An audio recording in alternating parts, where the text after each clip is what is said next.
Donc ça, c'est le deuxième cours, celui du cerveau, mais la deuxième partie. Bien sûr, on va commencer avec un petit rappel de ce qu'on a déjà fait afin de pouvoir continuer les informations aujourd'hui.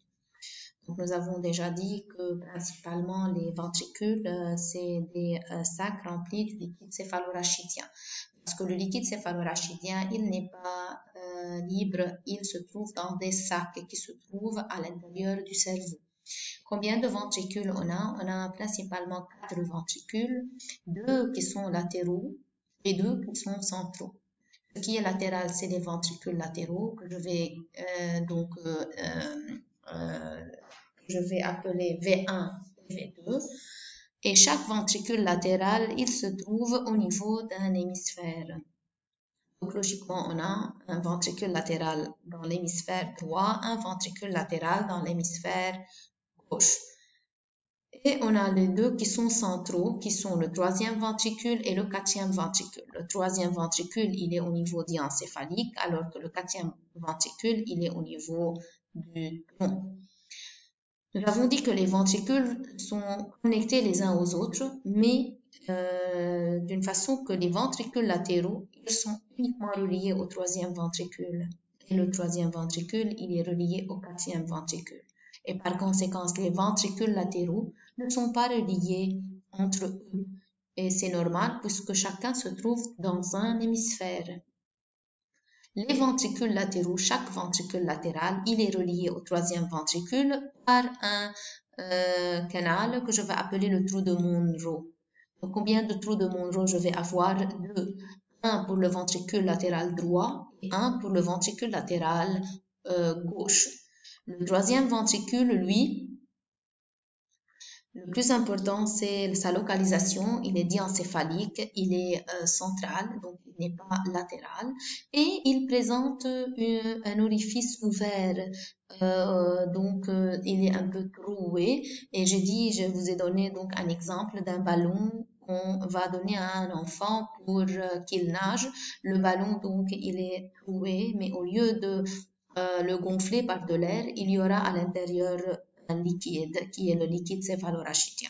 Il est trouvé en son centre uniquement parce qu'on sait que c'est là que va passer la tige interthalamique et donc relie deux thalamus qui vont être de part et d'autre du troisième ventricule. Donc, où se trouve le troisième ventricule? Il est entre les deux thalamus. Puis, vous avez l'aqueduc de Sylvius qui est un canal qui va relier le troisième ventricule au quatrième ventricule. Et ce canal, donc, je vais l'appeler l'aqueduc de Sylvius. Le quatrième ventricule, lui, il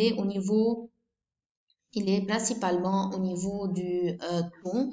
Et ce quatrième ventricule, il présente 4 trous, 2 médians et 2 latéraux. Les 2 trous latéraux, c'est les trous de Louchka.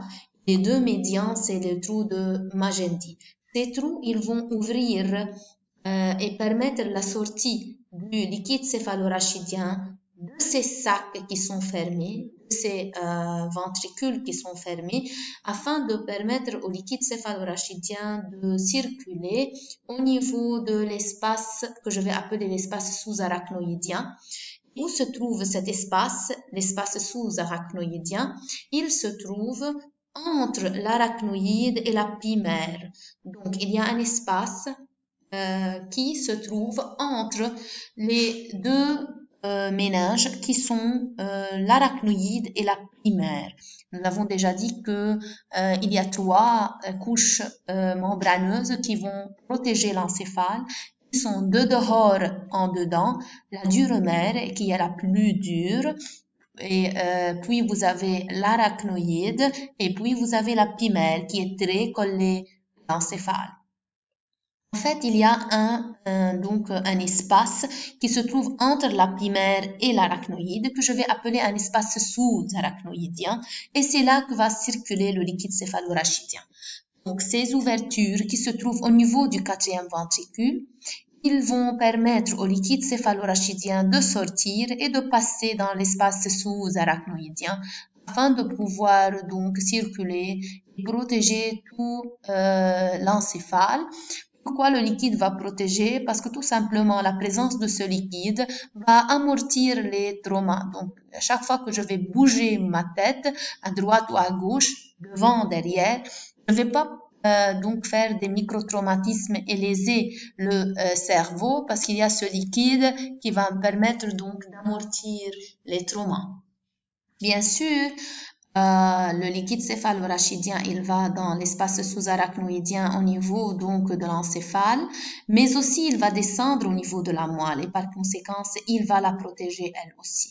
Donc, comme on a déjà dit, la moelle, elle est en continuité avec l'encéphale et elle sera protégée comme l'encéphale par trois enveloppes qui sont une enveloppe osseuse, membraneuse par les méninges et une enveloppe liquidienne par le liquide céphalo-rachidien. Et on va détailler ces notions dans un cours à part qui est intitulé donc méninges et vascularisation. Voilà, donc ça c'est la coupe sagittale qu'on a déjà détaillé la première partie. Et principalement, je vous mets et je vais vous faire un petit rappel. Regardez, donc ça c'est les couches périphériques, ça c'est la peau. À l'intérieur de la peau, je vais avoir l'os.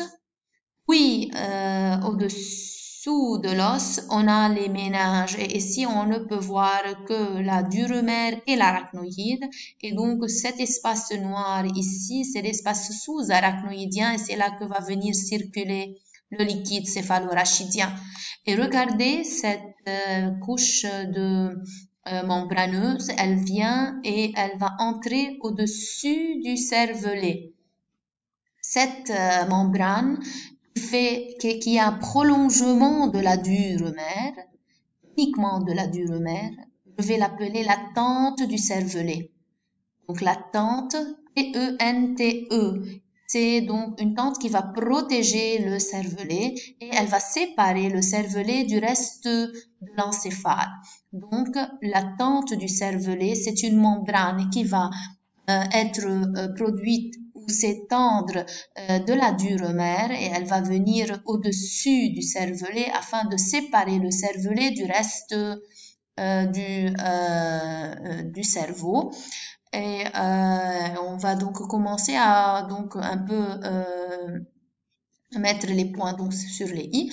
Regardez ça, principalement c'est le corps. C'est la première structure de substance blanche qui va relier les deux hémisphères entre eux, puisque c'est une substance blanche et par conséquent, elle joue un rôle de connexion. Tout ce qui est au-dessus du corps calleux, je vais l'appeler le cortex. La couche mince de substance grise périphérique du cerveau et elle est formée par un ensemble de corps cellulaires qui vont jouer un rôle dans l'intégration. Et c'est principalement ce cortex qui sera divisé en lobes. Et on cite le lobe frontal, puisque ça c'est la scissure de Rolando qui est une scissure centrale et je peux la déterminer uniquement en divisant le cerveau symétriquement en deux parties. Donc ça c'est le lobe frontal, puis vous avez le lobe pariétal, puis vous avez la scissure perpendiculaire ou la scissure pariéto-occipitale qui sépare le lobe pariétal du lobe occipital. Et on a dit que principalement le lobe frontal c'est pour la motricité, le lobe pariétal c'est pour la sensibilité et lobe occipital c'est pour la vision. Et on n'a pas le lobe temporal parce qu'on a fait la coupe au niveau donc de la scissure interhémisphérique et par conséquent c'est la partie du lobe temporal, je ne peux pas la voir. Il faut détailler aussi cette structure ici qui représente le lobe insulaire qui est en profondeur par rapport aux autres lobes et cette partie du lobe insulaire, je l'appelle la circonvolution du corps calleux ou la circonvolution singulaire. Puis vous avez du corps calleux vers la périphérie, je vais les appeler le télencéphale, alors que tout ce qui est sous le corps calleux, je l'appelle le diencéphale. Et nous avons dit que le diencéphale est formé de trois parties, thalamus, l'hypothalamus et l'épiphyse. Le thalamus, on a deux thalamus qui sont reliés par une tige que j'appelle la tige interthalamique et qui va donc passer à travers le troisième ventricule. Donc, vous avez un thalamus, troisième ventricule, un autre thalamus ici. Vous ne pouvez pas voir l'autre thalamus parce qu'on l'a tout simplement coupé. Et on a dit aussi que sous le corps calleux, il y a une deuxième structure de substance blanche que j'appelle le fornix ou le trigone. Et le fornix, il est séparé du corps calleux par un épithélium que j'appelle l'épithélium, le septum pellucidum. Et regardez aussi, ça c'est le troisième ventricule à ce niveau. On a dit que le troisième ventricule, il est au niveau diencéphalique et il sera relié au quatrième ventricule par un canal que j'appelle l'aqueduc de Sylvius. Ça, c'est le quatrième ventricule qui est ici. Ici, je vous montre uniquement que l'œil droite et l'œil gauche, regardez chaque œil, elle va faire passer un nerf que je vais appeler le nerf optique. Et chaque œil, elle va donc atteindre le lobe occipital qui joue un rôle dans la vision. Nous avons dit que pour tout ce qui est neurologique, l'hémisphère droit contrôle l'hémicorps droit et l'hémisphère gauche contrôle l'hémicorps droit, donc un crossing. Vous avez ce qui est à droite va contrôler ce qui est à gauche et ce qui est à gauche va contrôler ce qui est à droite. Et par conséquence, l'œil droite, elle doit atteindre le lobe occipital gauche et l'œil gauche doit atteindre le lobe occipital droit. Par conséquent, les nerfs optiques vont modifier leur sens et par conséquent, ils vont faire un croisement au niveau de la ligne médiane et ce croisement, je vais l'appeler le chiasme optique. Donc, regardez ça. Ce qui est ici, c'est un chiasme optique. C'est là où les deux nerfs optiques vont modifier leur trajet. Ici, uniquement pour vous montrer que ça, c'est le thalamus avec la tige interthalamique. Et vous voyez que ça, c'est l'hypothalamus. Et on vous montre que l'hypothalamus, il est formé de plusieurs noyaux, dont un qui est spécifique que j'appelle le corps mammillaire. On doit un peu le détailler parce qu'on va le voir. Et donc, le corps mammillaire, il fait partie de l'hypothalamus qui joue un rôle dans le contrôle du système végétatif, donc tous les organes internes. Je ne peux pas moi-même contrôler, et notamment le cœur, l'estomac, l'intestin, etc. Donc, regardez ça, ça c'est le chiasme optique et ça c'est la glande pituitaire et donc la tige pituitaire. Maintenant, on va détailler un peu ce qui est en profondeur du cerveau. Regardez, nous avons dit l'encéphale, il est formé de substances grises en périphérie, mais si on va couper, on voit qu'il y a une substance blanche à l'intérieur. Donc, il y a la substance grise en périphérique, la substance blanche en profondeur. Or, aussi, à l'intérieur, dans les zones profondes du cerveau, on voit qu'il n'y a pas tout le blanc partout. Il y a des structures qui sont aussi grises. Et donc, il y a aussi du gris à l'intérieur du blanc. Donc, vous voyez ça, ça c'est le cortex, ça ce qui est périphérique.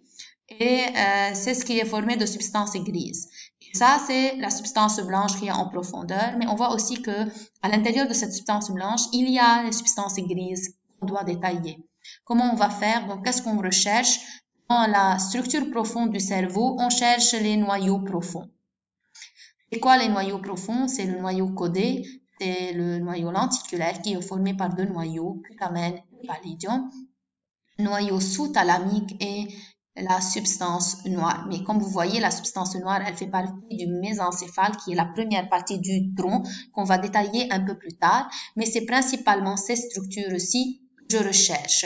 Par conséquent, lorsque on dit citer les noyaux gris centraux qui sont au centre du cerveau, vous allez me citer le noyau caudé, le noyau putamen, pallidum, le noyau sous-thalamique et la substance noire qui sont au nombre de 5.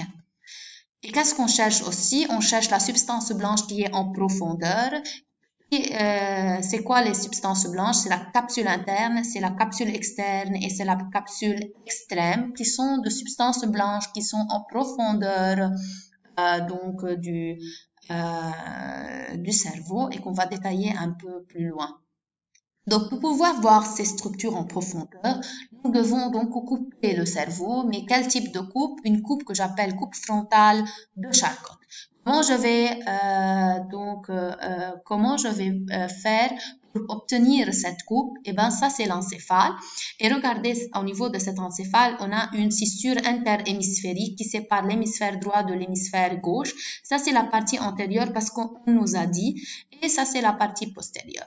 Je cherche maintenant, donc ça c'est la scissure interhémisphérique. Si je plonge ma main ici, je dois me buter contre le corps calleux qui est substance blanche et qui relie les deux hémisphères. Ça c'est l'hémisphère droit, ça c'est l'hémisphère gauche. Je cherche la scissure de Rolando qui est une scissure centrale de chaque côté. Puis vous avez la scissure latérale qui est à ce niveau. Et qu'est-ce que je vais faire maintenant? Je vais tout simplement couper à ce niveau. Donc, je vais couper au niveau donc de la scissure de Rolando et regardez la coupe qui est ici et puis que je vais l'agrandir ici. Donc, au tout début, si je vais couper ici, qu'est-ce que vous êtes en train de voir? Donc, c'est le lobe frontal qui sera, donc, comme vous voyez, c'est un bloc qui est un peu, qui n'est pas mince. Donc, j'ai un morceau que je vais enlever. Par conséquence, je dois couper à ce niveau et un peu en avant pour avoir le bloc que vous êtes en train de voir ici. Donc, principalement, ça c'est le bloc que j'ai enlevé. C'est quoi ça? C'est la scissure interhémisphérique parce que regardez, si je coupe comme ça, il y a la scissure interhémisphérique qui doit rester entre les deux. Donc ça, c'est la scissure interhémisphérique. Puis vous voyez que c'est une partie qui est devant la scissure de Rolando. Donc quel lobe ça? Ça c'est le lobe frontal. Et donc lobe frontal d'ici, lobe frontal d'ici. Vous avez la scissure latérale, donc je dois passer comme ça à travers la scissure latérale. Or la scissure latérale et la scissure de Sylvius, elle va séparer le lobe temporal du reste du cortex. Et donc ça, c'est la scissure latérale de Sylvius et ça, c'est le lobe temporal. Donc ça, c'est le lobe temporal, ça, c'est le lobe principalement frontal. Et ça, c'est la scissure interhémisphérique. Ça, c'est la scissure de Sylvius. En profondeur, à l'intérieur de la scissure de Sylvius, quel lobe je vais avoir? Je vais avoir le lobe insulaire qui est tout juste ici. Et vous voyez que en profondeur de la scissure interhémisphérique, je vais buter contre une structure de substance blanche. C'est le corps calleux. Vous l'avez vu parce que les deux hémisphères, ça c'est hémisphère droit, ça c'est hémisphère gauche, ne sont pas séparés complètement. Il y a une structure qui va les relier et c'est le corps calleux. Donc, je vais prendre ça et l'agrandir ici. Qu'est-ce qu'on va obtenir? La scissure interhémisphérique, le corps calleux, il va relier les deux hémisphères, le lobe frontal à droite, le lobe frontal à gauche, la scissure de Sylvius à gauche, la scissure de Sylvius à droite. En profondeur, c'est le lobe insulaire droit, c'est le lobe insulaire gauche. Vous voyez le lobe temporal droit, le lobe temporal gauche. Et ça, c'est ce qu'on doit voir ici. J'agrandis. Je vois qu'il y a des structures de substances grises en profondeur et la substance blanche qui est presque partout. Donc, scissure interhémisphérique, scissure de Sylvius, le corps calleux et le lobe insulaire qui est ici. Lobe frontal, lobe temporal et le lobe frontal. Puis, vous avez une structure centrale qui est identique à droite et gauche. Ça, c'est les thalamus. Les thalamus, c'est pas des structures profondes du cerveau. Les structures profondes, c'est ici. Le thalamus est une structure centrale. Donc, les thalamus sont reliés par une tige interthalamique et cette tige, elle va passer à travers le troisième ventricule. Donc, où se trouve le troisième ventricule? Il est entre les deux thalamus. Par conséquent, ça, c'est le troisième ventricule. Le thalamus à droite, le thalamus à gauche. Puis, vous avez, à À côté du thalamus, vous avez le noyau lenticulaire qui est formé par une structure que j'appelle le putamen et le pallidum. Pallidum, putamen. Noyau lenticulaire à droite, noyau lenticulaire à gauche. Vous avez en plus le claustrum qui est une structure de substance grise. Claustrum à droite, claustrum à gauche. Donc, principalement, au même niveau du thalamus, on a les deux thalamus qui sont séparés par le troisième ventricule, puis du thalamus vers le lobe insulaire, vous avez le noyau lenticulaire, pallidum, putamen, puis vous avez claustrum.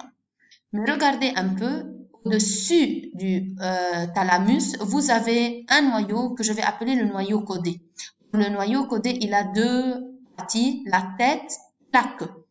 Pourquoi? Parce que le noyau caudé est en forme de C. Et lorsque je vais couper, je vais avoir deux morceaux. Regardez, ça c'est les deux thalamus qui sont reliés par une tige interthalamique. Et entre les deux thalamus, ce qui est en bleu, c'est le troisième ventricule. Et vous voyez que à côté du thalamus, il y a le noyau lenticulaire qu'on a déjà détaillé. Donc, vous avez thalamus, noyau lenticulaire. Et au-dessus de ces deux structures, le thalamus et le noyau lenticulaire en vert, vous avez le noyau caudé en forme de C, qui est juste avant les ventricules latéraux. Donc, en conclusion, on a les deux thalamus qui sont reliés par une tige interthalamique qui va passer à travers le troisième ventricule. Donc, le troisième ventricule, il se trouve entre les deux thalamus. Puis, vous avez le noyau lenticulaire qui va venir ici. Donc, thalamus, noyau lenticulaire, qui est formé par deux parties qui sont pallidum en intérieur et putamen en extérieur. Puis, vous avez au-dessus de ces deux structures le noyau caudé qui est en forme de C. Et puis, vous avez les ventricules latéraux de chaque côté. Donc, si je vais couper comme ça, vous allez voir que je vais avoir deux parties pour le noyau caudé, deux parties pour les ventricules latéraux. C'est pour cela, regardez avec moi, vous avez le thalamus et le thalamus qui sont séparés par le troisième ventricule. Puis vous avez à côté de chaque thalamus un noyau lenticulaire qui est formé par le pallidum et le putamen. Pallidum et le putamen. Puis vous avez le noyau lenticulaire, le noyau caudé au-dessus de ces deux structures en forme de C. Puis vous avez les ventricules latéraux qui sont au-dessus du noyau caudé. Donc, regardez, ça c'est le premier ventricule latéral, ça c'est la deuxième ventricule latérale. Les deux ventricules ne sont pas reliés comme on a dit. Chaque ventricule latéral, il est relié au troisième ventricule, mais les deux ventricules ne sont pas reliés les uns aux autres. Ils sont séparés par le septum pellucidum. Donc, c'est un septum, une membrane qui va séparer les deux ventricules latéraux. Et chaque ventricule latéral, elle est formée de deux parties. Ça, c'est la deuxième ventricule latérale parce que aussi, les ventricules latéraux, c'est en forme d'un C. Et par conséquent, je vais avoir deux bouts comme le noyau caudé. Donc, noyau caudé tête et queue. Et les ventricules latérales, partie supérieure, partie inférieure. Donc, regardez, ça c'est les ventricules latérales de chaque côté et le noyau caudé qui sont en forme de C. Donc, je vais avoir deux parties, une supérieure et une inférieure.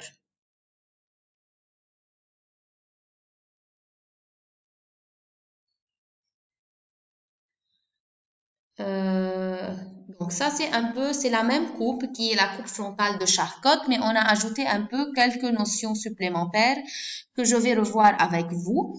Regardez, on recommence. Ça c'est la scissure interhémisphérique. Je plonge ma main, je vais buter contre une structure que j'appelle le corps calleux. Puis vous avez le septum ici qui va séparer les deux ventricules. Puis vous avez le trigone qui est ici. Regardez ce schéma avec moi. Uniquement que vous puissiez comprendre. Regardez le corps calleux. Au-dessous, il y a le septum lucidum qui sépare les deux ventricules latérales. Puis vous avez le trigone. Puis vous avez le thalamus ou le troisième ventricule ici. Donc, qu'est-ce que je vais rechercher? 3 structures, l'un au-dessus de l'autre.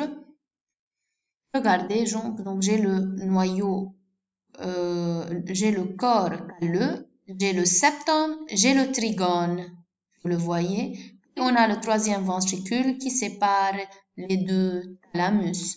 Puis vous avez le noyau lenticulaire qui est formé par 2 parties qui sont pallidum et putamen. Puis vous avez le claustrum et puis au-dessus, vous avez le noyau codé, la tête et la queue. Et vous avez les ventricules latéraux supérieurs et inférieurs.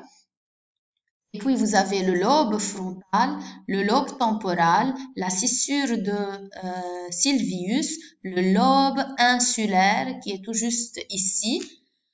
Et il faut savoir donc, et ça, la structure qui est ici, c'est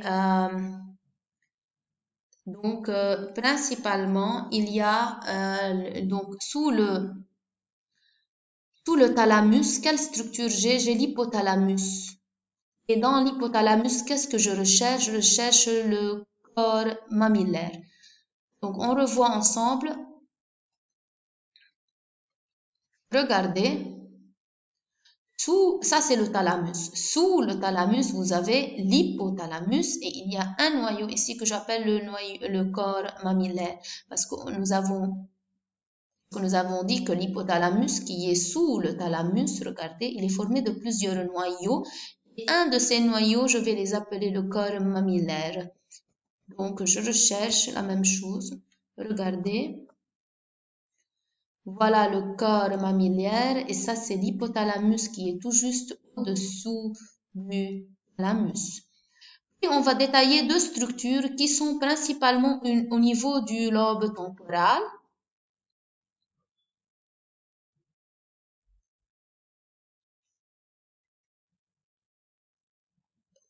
Donc ici, regardez, vous voyez cette structure, c'est l'hippocampe, une structure, donc c'est un animal marin qu'on voit dans la mer, principalement. Il a la forme d'un S, ok?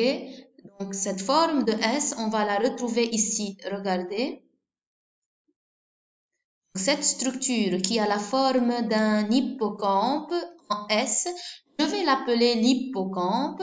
C'est une structure faisant partie du lobe temporal et qui se trouve aux alentours du ventricule latéral. Nous avons dit que les ventricules latéraux, c'est 2 morceaux, une supérieure et une inférieure. Je vous le mets dans le bain un peu ici.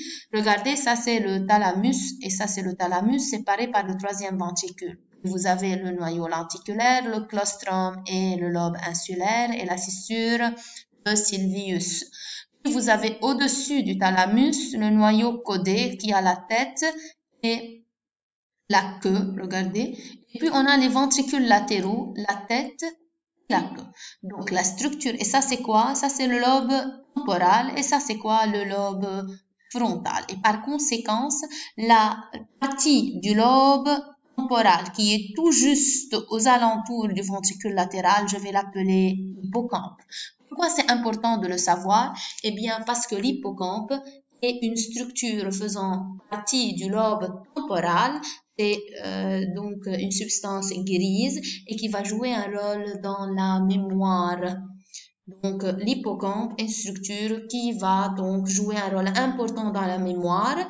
Et un patient qui présente la maladie Alzheimer. L'Alzheimer, c'est une perte de mémoire et c'est un patient qui va avoir une atteinte au niveau de cette structure que j'appelle l'hippocampe. Regardez comment elle a été atrophiée, elle a été détruite.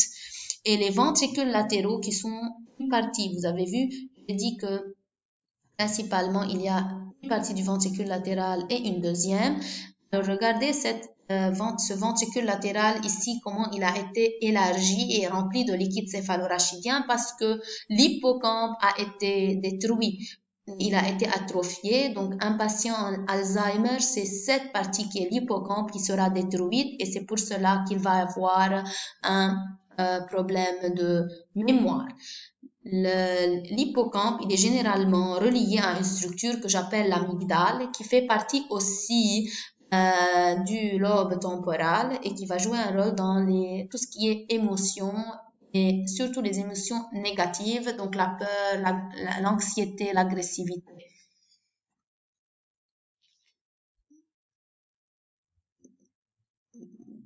Et donc voilà, regardez ici, on revient à ce schéma et on voit qu'il y a les ventricules latérales et ça c'est le lobe temporal. La structure qui se trouve aux alentours du lobe des ventricules latéraux, je vais l'appeler hippocampe et elle va jouer un rôle dans la mémoire. Aussi, il faut savoir que dans la partie profonde du cerveau, on recherche aussi les structures de substances blanches. Nous avons détaillé les structures de substances grises qui sont 5, qui sont principalement le noyau codé, le noyau lenticulaire qui est formé de 2 parties, le pallidum et le putamen. Vous avez le noyau sous-thalamique et vous voyez et vous avez la substance noire et nous avons dit la substance noire on peut pas la voir dans cette coupe et on va la voir après au niveau donc du tronc, mais principalement les plus importants on les a détaillés, principalement les noyaux codés et les noyaux lenticulaires, donc putamen et valide. Maintenant, on va détailler pour la zone qui est le noyau sous-thalamique. Je vais uniquement voir où j'ai mis donc, principalement le noyau sous-thalamique, c'est une structure que je vais voir ici au-dessous de l'hypothalamus. Donc, si c'est l'hypothalamus, il est ici, il est sous le thalamus. Le noyau sous-thalamique, il est aux alentours, donc ici. Donc, juste sous le thalamus, vous avez l'hypothalamus avec le corps, avec les corps mammillaires. Le noyau sous-thalamique, il est un peu à côté. Il est tout juste sous le thalamus, mais un peu à côté de l'hypothalamus. Donc, voilà les structures qui sont noyaux profonds. Maintenant, je vais détailler la substance blanche en profondeur parce que ce qui est important dans la coupe profonde, c'est la présence de substances blanches parce qu'on a dit au niveau de l'encéphale, la substance blanche, elle est en profondeur, la substance grise, elle est en périphérie. La substance blanche, on va les détailler. On a trois donc, structures de substance blanche. La première, c'est la capsule interne. C'est substance blanche qui va séparer le thalamus du noyau lenticulaire. Puis, on a la capsule externe et elle va séparer le noyau lenticulaire du claustrum. Et la capsule extrême, elle va séparer le claustrum du lobe insulaire. Donc, principalement, vous avez capsule interne, externe et extrême, une à droite et une à gauche parce que c'est symétrique. Et principalement, la substance blanche va jouer un rôle de connexion, alors que le noyau profond du cerveau, ils sont principalement ici, ils vont jouer un rôle dans l'initiation du mouvement. Nous avons dit que principalement le mouvement, il est produit principalement par le lobe frontal. Mais donc le mouvement, c'est le lobe frontal. Mais l'initiation du mouvement nécessite la présence de ces noyaux gris centraux qui vont donc jouer un rôle principal dans l'initiation du mouvement. Et si je vais avoir une atteinte au niveau de ces noyaux, alors je vais avoir une maladie que je vais appeler le Parkinson. Donc, un patient qui a un tremblement et qui marche lentement, il y a un blocage dans sa marche. Donc, c'est un patient qui a une maladie que j'appelle le Parkinson. Donc, les noyaux gris centraux, c'est des structures qui vont jouer un rôle dans l'initiation du mouvement. Et s'ils sont détruits, on va avoir une maladie qui est le Parkinson.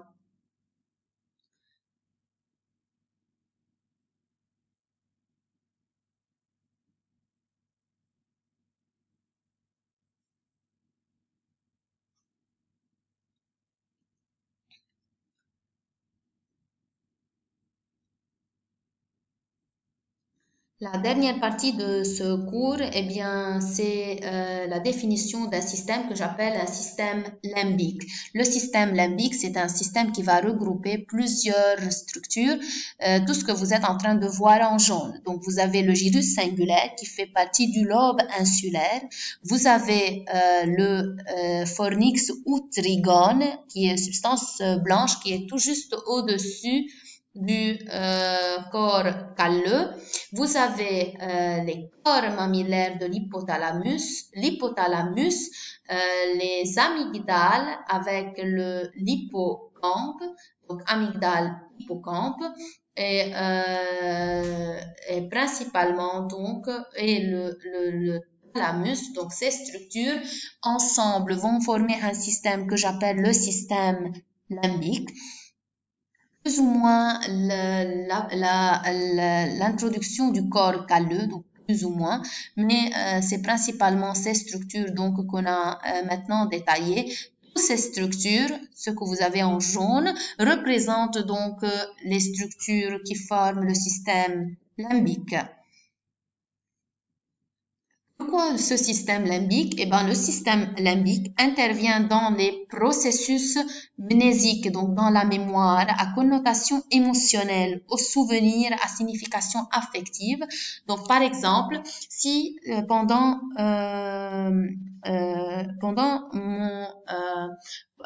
par exemple, je vous donne un exemple. Lorsque nous sommes donc lorsque nous sommes donc des enfants, nous ne savions pas, par exemple, que le serpent c'est quelque chose qui fait peur. Comment on va savoir ceci? Le fait de voir un serpent pour la première fois. Si on voit le serpent pour la première fois, et même si on voit le serpent, on va pas avoir peur. Ce qui va se passer, c'est le suivant. L'enfant va voir le serpent.